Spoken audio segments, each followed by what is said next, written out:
Europe Midi. Romain Desarbres. Il est 1h moins le quart.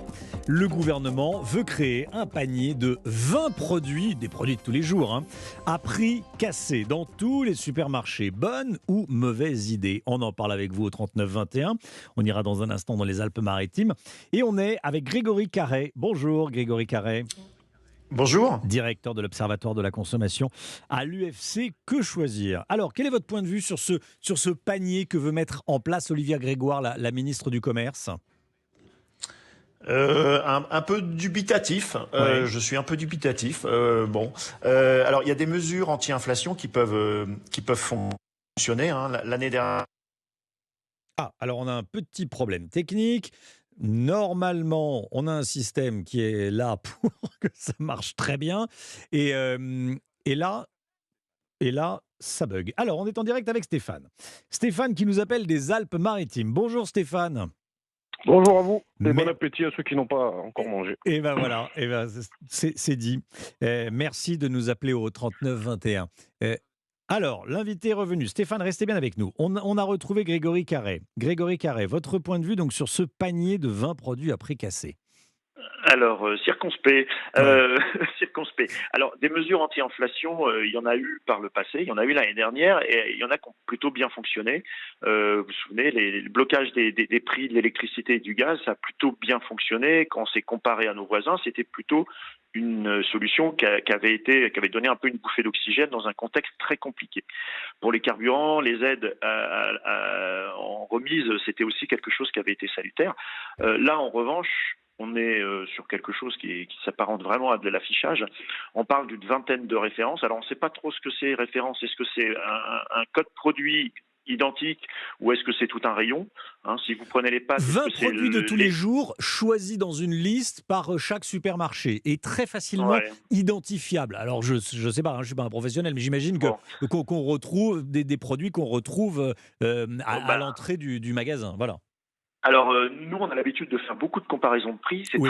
il y a beaucoup de prix, beaucoup de références. Donc 20, c'est rien. Jamais, moi, je ne fais une analyse ou une étude sur 20 produits. Ouais. Voilà. Donc, c'est vraiment, dans une grande surface, vous pouvez compter jusqu'à 20 000 références. Donc 20 produits, vous voyez que c'est 1/1000 de l'offre. Oui. Donc 1/1000 de l'offre. Si ça se répercute sur votre ticket, une remise de 1/1000, ça veut dire 0,1%. L'augmentation des prix alimentaires sur un an, alimentaire et aussi entretien hygiène, qu'on achète en grande surface, en gros, c'est plus 15%. En moyenne, les Français achètent à peu près 100 € de dépenses en grande surface pour une famille par semaine. Le même panier aujourd'hui par rapport à il y a un an, il vous coûte 15 € de plus. C'est pas malheureusement sur 20 produits que ça va jouer, surtout que on n'est que sur de l'engagement volontaire.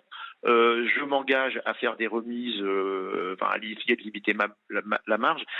C'est leur métier. La grande distrib, leur métier, c'est d'essayer de réduire les marges sur des produits, moins sur d'autres, de nous attirer avec des promotions. Et nous, le jeu du consommateur, c'est d'essayer d'aller chercher les bonnes infos. Donc là, on est vraiment sur de l'épiphénomène. Ça paraît assez... Oui, vous êtes circonspect. Vous êtes circonspect. Diplomatique, voilà, Ouais. c'est un peu ridicule quand même. Ah bon, on est parti de... Vous aviez des doutes, là maintenant vous trouvez que c'est ridicule. En quelques minutes, voilà. Non, mais, votre position a évolué. Il y a des mesures anti-inflation qui sont pas... Parce que là, on est quand même dans un contexte important.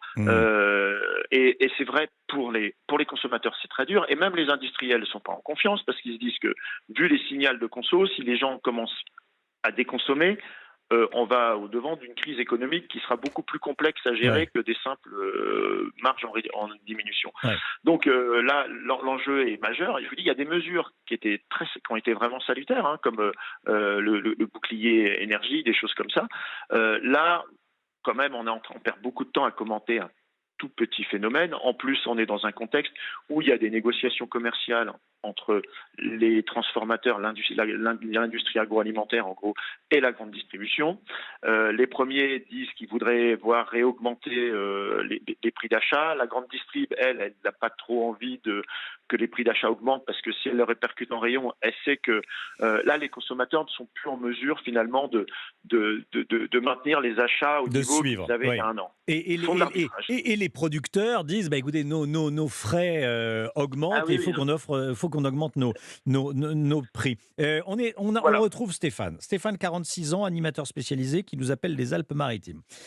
Stéphane, voilà, on s'est dit bonjour il y a quelques instants, mais il y avait un petit problème technique.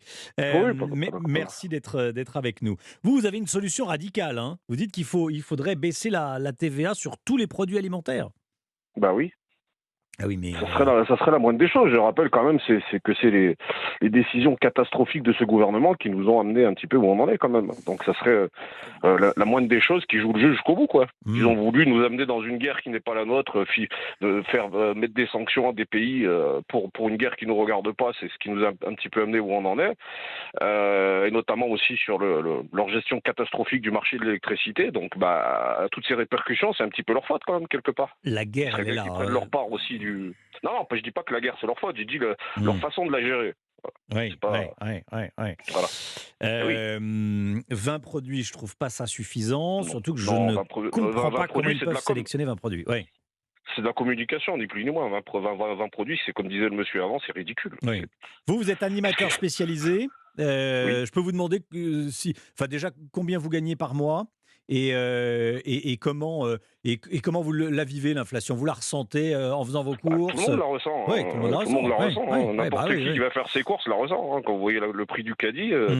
Puis je pense que leur chiffre de 6 ou 7% d'inflation, moi je pense qu'on est largement au-dessus. Je pense qu'on est autour de 15 ou 16 plutôt de 6 ou 7. Hein. Oui, alors ça, Grégory Carré, c'est ce que vous nous disiez tout à l'heure. C'est-à-dire qu'on parle de l'inflation à 6%. Très bien. On va dire que 6%, c'est beaucoup. On a été habitué pendant de nombreuses années à 2%, mais c'est beaucoup moins 6% que l'inflation réelle dans les grandes surfaces. C'est ce que vous nous disiez, c'est plus 15% dans les grandes surfaces. Oui, l'inflation, l'augmentation des prix en grande surface, c'est de l'ordre de 15%.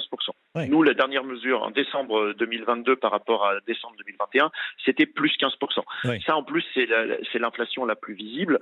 C'est celle qu'on constate toutes les semaines quand on va faire ses courses. Après, quand l'INSEE calcule son inflation, et nous aussi, c'est des mesures qui sont, c'est des méthodes qu'on utilise le plus couramment. On prend en compte l'ensemble des dépenses, et il y a plein de dépenses dont les gens n'ont pas forcément conscience, mais qui n'ont pas forcément augmenté de l'ordre de 15%. C'est pour ça qu'on a une moyenne de 7%. Les tarifs de l'assurance, alors attention aux mauvaises surprises, on est en début d'année, mais elles n'ont pas pris 15% sur un an. Les loyers, fort heureusement, ça n'a pas pris du 15%. Donc tout n'est pas comme ça. Les tarifs de l'énergie, ils ont été bloqués. Oui. Jusqu'ici. Alors après, ils vont être débloqués. Donc là, on va peut-être avoir de nouveau un rebond, parce que même s'il y a toujours le bouclier tarifaire, il va y avoir quand même des hausses de l'ordre de 15%. Donc ça va être quelque chose de dur. Voilà. L'ensemble des produits aussi qu'on achète d'électroménager n'a pas forcément pris 15%. En revanche, effectivement, pour l'alimentaire, on est effectivement, le monsieur, très bonne intuition, il dit 15%, c'est effectivement ce qu'on constate en grande surface. Oui, Stéphane, alors c'est pas que la guerre en Ukraine. Nous, on l'a observé dès la sortie du confinement. Finalement, il y avait des envolées des prix.